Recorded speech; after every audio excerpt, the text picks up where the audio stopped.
Este programa é livre para todos os públicos. Que bom nós estarmos juntos mais uma vez, meus irmãos, diante da Palavra de Deus. Isso mesmo, é o programa A Bíblia no Meu Dia a Dia. Eu sei que tem pessoas novas chegando, que bom, nós estamos rezando e meditando com a Carta aos Romanos. Tem pessoas que já estão desde o início, não é, da Carta aos Romanos, estudaram também conosco os Atos dos Apóstolos.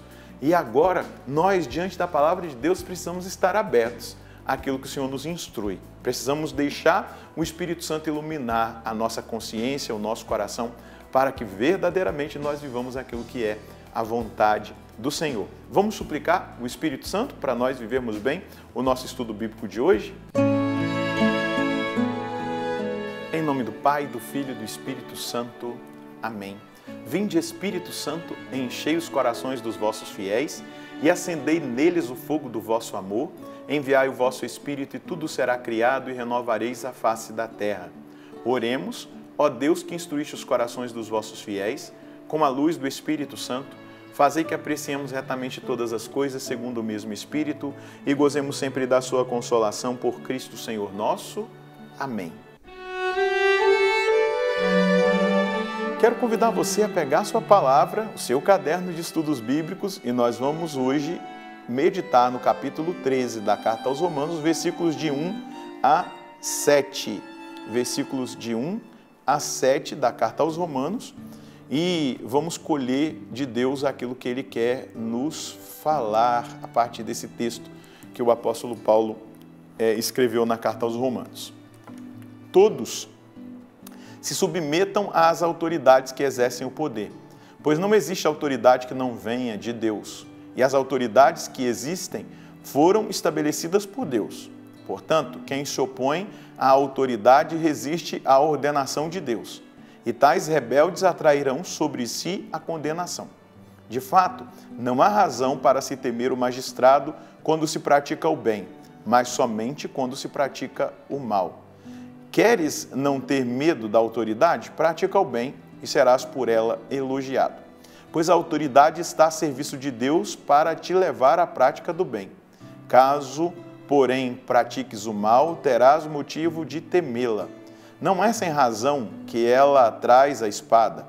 Ela está a serviço da ira de Deus para punir quem pratica o mal. Por conseguinte, é preciso obedecer não somente por medo do castigo, mas sobretudo por motivo de consciência. Pela mesma razão, pagais impostos. Os funcionários que os recolhem fazem-no como ministros de Deus.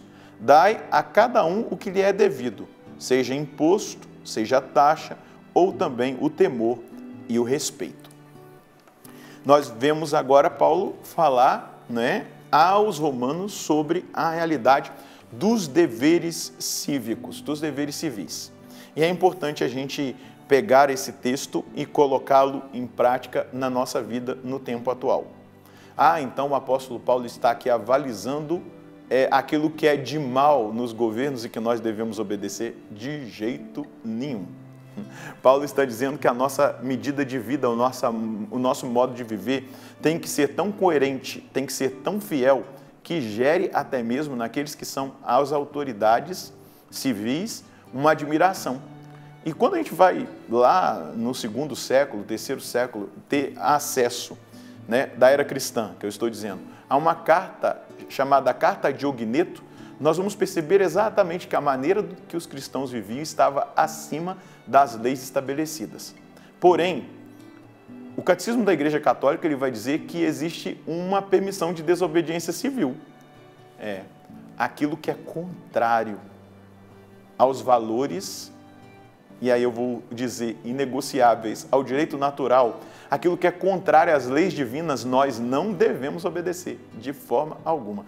Aí, vamos lá, um médico talvez esteja agora fazendo estudo bíblico, E aí você trabalha numa instituição que te obriga a fazer aborto. Meu querido, já era. É melhor você ficar sem esse salário do que você cometer essa atrocidade, Vamos imaginar isso, Estou dando um exemplo assim, extremo, mas nós não somos obrigados a obedecer leis que vão contrárias àquilo que é a lei divina. Por que aconteceu o martírio lá em Roma? Paulo vai ser martirizado em Roma. Pedro vai ser martirizado em Roma. Quando a gente anda em Roma, debaixo da cidade, principalmente a antiga, ali está cheio de catacumbas de mártires, porque eles desobedeceram à lei civil. O que era obrigado a fazer? Oferecer ao imperador adoração, incenso, culto. E eles não fizeram, porque aquilo ia contra a lei divina. A gente está disposto a pagar o preço? Será? Não é? Você está disposto a pagar o preço do Estado não interferir na educação do seu próprio filho, você dizer o que você acredita que é o valor que deve ser semeado no coração do seu filho, da sua filha? Você está disposto a pagar o preço de defender a vida desde a concepção natural até a morte natural? Né? Aí a gente vai falar aqui de aborto, de eutanásia. Você está disposto a pagar o preço de dizer que você é contrário à manipulação de embriões? Você está disposto a pagar o preço de dizer que você defende a família, né? Pai, mãe e filhos? E aí, eu e você precisamos estar muito atentos a isso. E qual é a forma de nós vivermos essa palavra? O discernimento daquilo que agrada e do que não agrada a Deus, daquilo que é lícito, daquilo que é ilícito, daquilo que é contrário à nossa fé, à moral e aquilo que é favorável. Então, eu e você temos que ter muito presentes essa realidade a partir do texto, dos deveres cívicos que nós devemos prestar. Agora, eu preciso pagar o imposto. Claro, Paulo está dizendo aqui. As taxas, claro. Mas eu não pago não, porque tem corrupção. Meu irmão, o problema é do corrupto. O seu papel você tem que fazer. Isso é questão de consciência, vai dizer o apóstolo Paulo. Mas como que nós, se existem leis iníquas, graças a Deus existe um grupo no Brasil que luta pela vida, que luta por aquilo que são as realidades do direito natural, aquilo que é o correto, um grupo que está aí, né, nas casas legislativas, sejam parlamentares, não é? Sejam pessoas de boa vontade que dispõem do seu tempo para isso. A gente tem Marcha pela Vida, a gente tem muita coisa na nossa nação, lutando para impedir que essas agendas passem, essa cultura de morte se estabeleça e que se torne lei na nossa nação. Porém, a gente também muda a partir da nossa consciência eleitoral, das pessoas que nós colocamos nos cargos eletivos. É contraditório um cristão colocar alguém que defende pautas completamente contrárias àquilo que são as realidades da lei de Deus, da lei eterna, do direito natural. Lembra que Paulo disse na carta aos Romanos, no capítulo 12, não vos conformeis com a mentalidade deste mundo? É isso. Nós temos um poder imenso, que é o poder da oração, mas nós temos também um poder imenso, que é o poder do bem comum, da gente escolher pessoas certas para os lugares certos e até mesmo das pessoas boas se colocarem disponíveis para esses cargos, para que sejam usadas por Deus, para que nenhuma realidade iníqua se estabeleça nas leis da nossa nação. Isso é fundamental e eu não estou fugindo da palavra, eu só estou dentro da palavra e aqui não estou fazendo nenhuma realidade de apologia a nada, só estou dizendo do que é a realidade. Se você for ler a doutrina social da igreja, você vai ver, a política é a arte do bem comum, não é? Então, a gente precisa entender o caminho que deve ser feito pelo cristão dentro dessa realidade dos deveres cívicos, dentro da realidade política, social, aquilo que tem que ser para o bem comum, aquilo que é contrário às leis de Deus, aquilo que é contrário ao direito natural, nós precisamos estar muito atentos a isso. E isso depende de conversão social. A gente precisa passar pela nossa conversão pessoal, mas também, como a igreja diz, a conversão não é somente pessoal. Nós experimentamos a graça da conversão pessoal para vivermos a realidade da conversão social.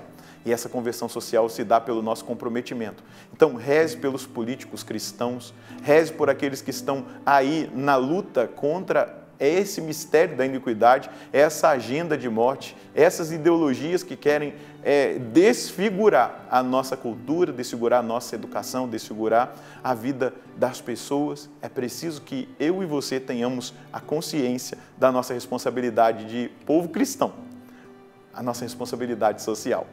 Eu quero hoje colher como mensagem de Deus essa mensagem que Ele nos indica como caminho. A nossa conversão pessoal deve nos levar também à conversão social. Aplicar nos deveres civis os critérios da fé. E aí, como praticar isso? Eu queria hoje propor para você, analisa no seu coração as pessoas que você às vezes se simpatiza, que você às vezes até se deixa conduzir por certas realidades de discurso, de coisa. Veja se isso está em conformidade com a lei de Deus, veja se isso está em conformidade com o direito natural. Se tiver, bola para frente. Se não tiver, é preciso passar também pela conversão social. Tá bom? Vamos rezar? Senhor, o que nós precisamos é de iluminação na nossa inteligência, para que nós passemos por essa conversão pessoal, mas que essa conversão pessoal nos leve a uma conversão social, a uma visão do todo, do bem comum e principalmente daquilo que diz da lei divina e da lei natural, impressa no coração de cada ser humano. E que nós tenhamos a coragem e a capacidade de dar passos de conversão, a partir da palavra, a partir do ensinamento da igreja, a partir daquilo que a igreja nos indica de viver a fé também na realidade política, na realidade social e em tudo aquilo que diz respeito à nossa prática de fé e à nossa realidade de acreditar na sã doutrina, naquilo que o Senhor nos confiou. Eu preciso do Seu Espírito Santo, os meus irmãos precisam, para que nós tenhamos discernimento e capacidade de escolher o que é certo, o que é justo, o que é bom, o que faz, Senhor Deus, acontecer a Sua vontade. Realiza isso em cada um de nós, é o que eu te peço, é o que eu te suplico no dia de hoje. Amém. Isso é muito importante de nós entendermos. A conversão pessoal gera também a conversão social. Então, vamos dar passos, vamos olhar para o lado, vamos fixar o nosso coração na lei divina, na lei de Deus, na lei natural e viver aquilo que Deus nos indica. Que a nossa vivência, que a nossa prática, que as nossas escolhas digam de quem realmente nós somos. Deus abençoe você, Deus abençoe a sua família e nós nos encontraremos no próximo programa, se Deus quiser, no nome do Pai, do Filho e do Espírito Santo. Amém.